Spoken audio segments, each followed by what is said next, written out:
Alô, galera! Salve, salve! Estamos chegando com um vídeo novo aqui no canal do Surf 360. Já se inscreva por aqui, ative as notificações, pode compartilhar o conteúdo com toda a galera. E chegando para falar um pouquinho dessa sexta parada do calendário de 2025 do Circuito Mundial de Surf, já naquele período em que o ranking vai afunilando para a definição de quem segue para a segunda metade do calendário, quem vai disputar o Challenger Series a partir do mês de junho. Então a gente vai detalhar muito dessa briga dos brasileiros a partir de agora nesse vídeo, com essa mudança, a saída de Snapper Rocks, então, da tradicional etapa na Gold Coast, entrando Burley Heads, será também assunto aqui desse nosso novo vídeo do YouTube do Surf 360. Claro, já sempre deixando o convite para que você também nos siga lá no Instagram, @surf360 _. Já vou colocar por aqui meu parceiro Thiago Blum para a gente analisar tudo então, Blum, dessa sexta etapa de 2025,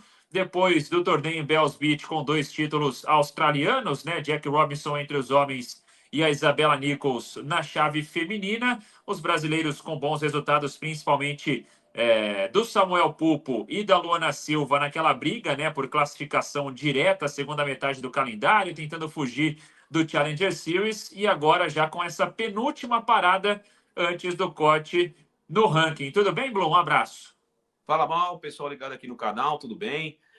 Na expectativa para atravessar outras madrugadas por aí, depois de Bells, e ainda Bells ainda foi combinado com o Campeonato de Maresias, então era de dia em Maresias, à noite em Bells, foi aquela correria, tem que ter força para conseguir acompanhar, porque as madrugadas vão adentro, com muitas baterias, mas uma expectativa muito grande, a segunda das 3 etapas Austrália, a penúltima antes do corte do meio de temporada, então é uma etapa muito importante para quem quer se manter no ranking e se manter no tour para a segunda metade. Você falou aí da Luana e do Samuel, que foram os melhores brasileiros lá na etapa de Bells Beach. Resultados que fizeram com que eles melhorassem muito a situação, que vai dar uma tranquilidade um pouco maior para a segunda etapa na Gold Coast.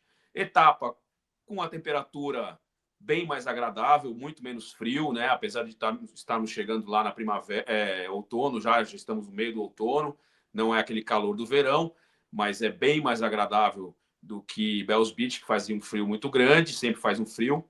Então, na expectativa, principalmente em cima de Luana, né, que vem de um bom resultado, um excelente resultado, para ver se ela consegue repetir boas atuações ali, boas performances e entrar na bolha do corte, né, dentro das 10 melhores do ranking.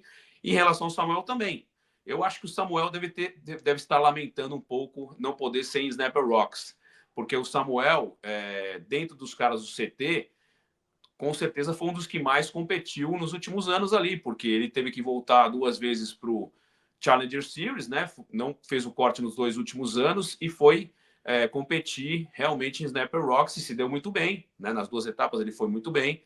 É um lugar que ele conhece com a palma da mão dele e sempre vai bem, o surf dele se encaixa muito, mas é o que tem para hoje, como dizem, né, Mal? Houve um ciclone extratropical, o Alfred, que atrapalhou a bancada de Snapper Rocks, não só de Snapper, mas de vários lugares ali da Austrália, que foi um ciclone muito forte.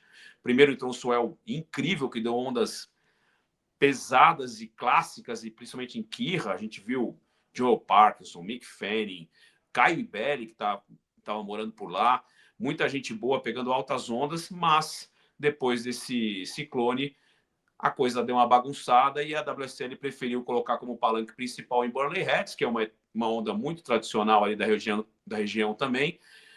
Duramba Beach é uma outra praia que também os brasileiros gostam muito, foi onde o Ítalo ganhou em 2019, quando a etapa não foi em Snapper Rocks, foi disputada lá em Duramba por conta das condições também.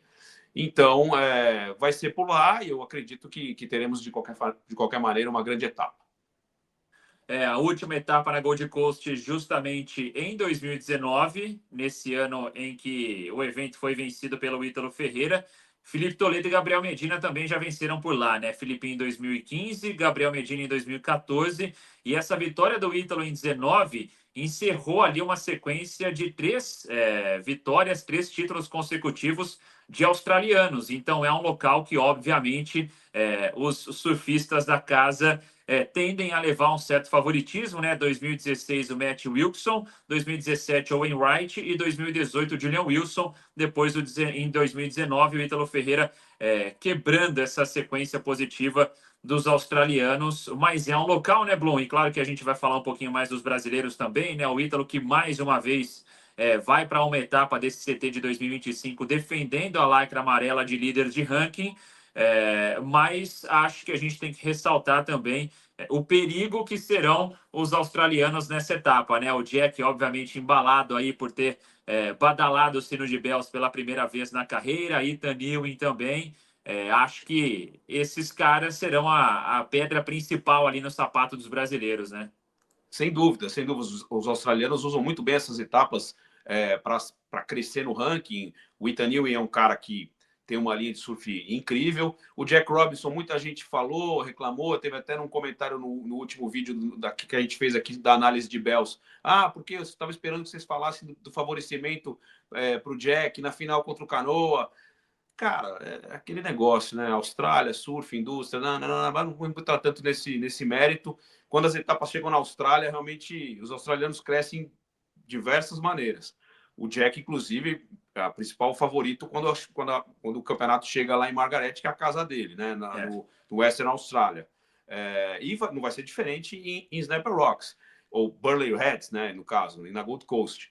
Mas é onde os brasileiros também se dão muito bem, né? O Gabriel ganhou, como você disse, em 14, foi a primeira vitória dele naquele ano que ele foi campeão mundial, primeiro título mundial. O Felipe se dá muito bem por lá, o Ítalo também.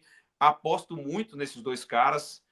Vou apostar já, dar meu palpite. Acho que o Ítalo vai longe nesse evento, porque além de estar numa grande fase, a gente sabe que quando o Ítalo tem um resultado ruim, ele volta mordidaço, louco para se recuperar.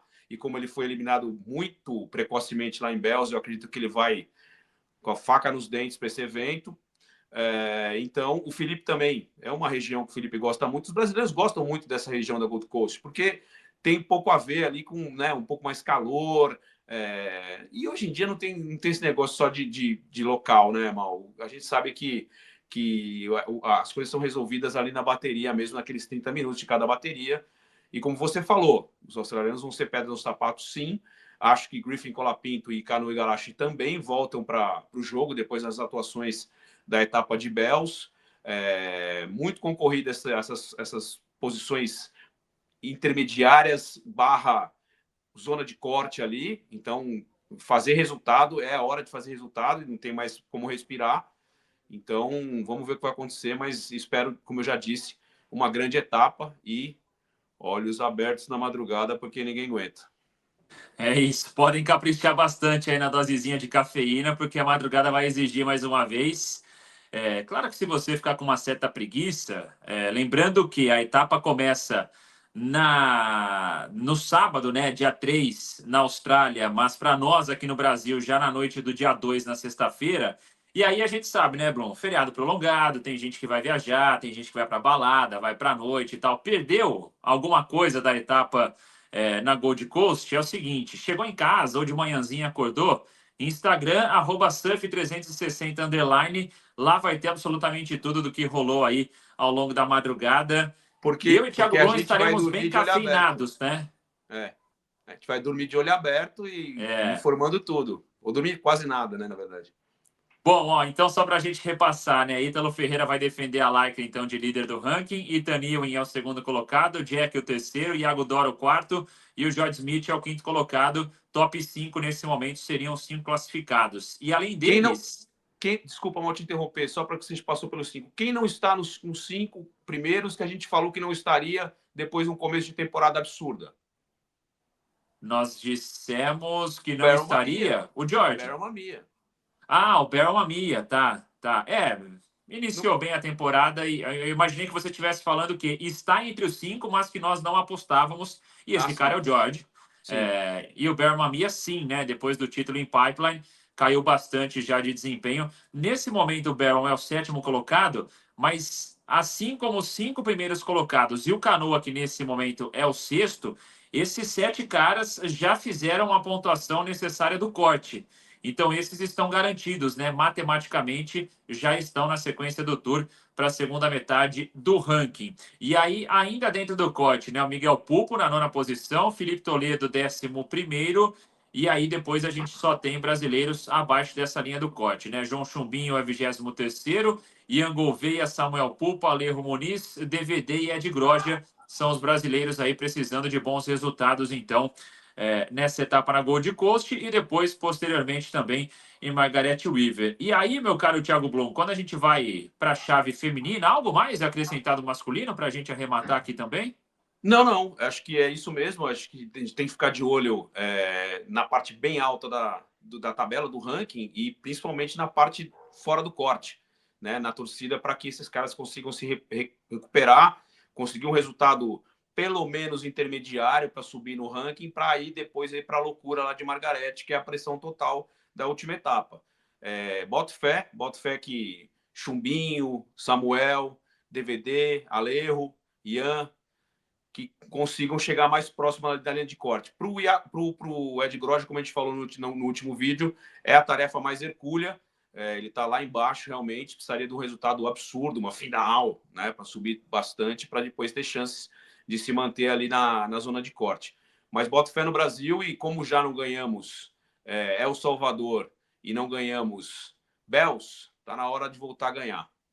É isso. Vamos colocar as coisas no seu devido lugar, né? E quando a gente vai para a chave feminina, Blum, e a gente vai falar também da Luana Silva após o vice-campeonato em Bells, mas eu tô curioso também porque a gente sabe da tradição da etapa na Gold Coast e essas, né, meninas que estão chegando mais recentemente, e aí a gente fala especificamente da Gabriela Bryan, que vai com a lycra amarela de líder do ranking, da Caitlin Simmers, atual campeã mundial, a australiana Molly Picklum.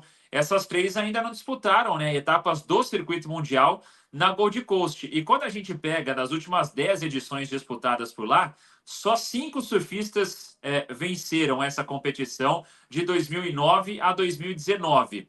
Stephanie Gilmore está fora do CT. Carissa Moore também está fora das competições. Então temos, dessas últimas 5 vencedoras, Tyler White, Lake Peterson e Caroline Marques. Caroline também já campeã mundial, campeã olímpica. Essas três têm algum certo favoritismo para cima das mais novas, por já terem essa vivência da Gold Coast. Obviamente que hoje, num mundo muito mais globalizado, certamente, né? A Caitlin já participou de alguma competição, talvez de menor expressão, não vou saber dizer exatamente se já, mas com certeza já teve a oportunidade de surfar na Gold Coast. Acredito que a Gabriela Bryan também. A Molly Picklum é australiana, então a gente nem entra muito nesse mérito, mas o fato dessas três já terem conquistado uma competição por lá dá uma dosezinha de favoritismo ou não? A gente tem que também dar esse voto de confiança para as meninas, até pelo que elas têm apresentado, e não à toa são as três primeiras do ranking, né? Não, não são favoritas, não. Bom, acho que não muda muito o cenário do que vem rolando. O equilíbrio do surf feminino, as mais novas sem o menor pudor de atacar as mais velhas, no bom sentido, claro. Acredito que Burley Heads é uma onda que é para todos, para todas também. Então, não vejo favoritismo nessas três vencedoras que você falou. Claro, elas estão na briga, então vão fazer parte do bolo ali, com todas as chances de levar a etapa também. E vale lembrar, algumas dessas meninas competiram também na Gold Coast, também como o Samuel falei no começo, pelo Challenger Series. A Erin Brooks, por exemplo, conseguiu a vaga no CT desse ano, depois de passar pelo CS do ano passado, e inclusive tirando uma nota 10 perfeita para ganhar a etapa lá de Gold Coast, Snapper Rocks. Então, acho que tá tudo bem. Tá tudo equilibrado mesmo. E eu acho que a Luana também entra nesse bolo. A Luana também competiu no CS, conhece a região, mas como você disse, nos dias de hoje não tem aquele lugar, uma surpresa. Não sei, depois que você vai competir a primeira vez em Tiahupo, por exemplo, né, que é uma situação completamente única, diferente. Mas ali, ondas de linha, e elas, todo mundo está tendo um tempinho aí para tempo curto. Talvez uns que foram eliminados mais cedo lá em Bells foram antes, mas tem um tempo de preparação, de treinamento. Então, acho que isso não vai surpreender ninguém, não. É isso, e torcida máxima então para Luana Silva, que está batendo ali na porta do top 10, né? Buscando essa classificação também, a segunda metade do calendário, está ali na 11ª posição, então a Lulu precisando de mais um bom resultado, depois contando também com Margaret Weaver, janela entre 3 de maio e 13 de maio, né, 10 dias de janela, sempre lembrando então que para nós aqui no Brasil, a competição já na sexta-feira, dia 2 à noite. Vambora, Blum, então a gente segue acompanhando, trazendo tudo aqui no YouTube do Surf 360 e também lá no nosso Instagram, fechado? Fechado. Boa, aloha, valeu galera!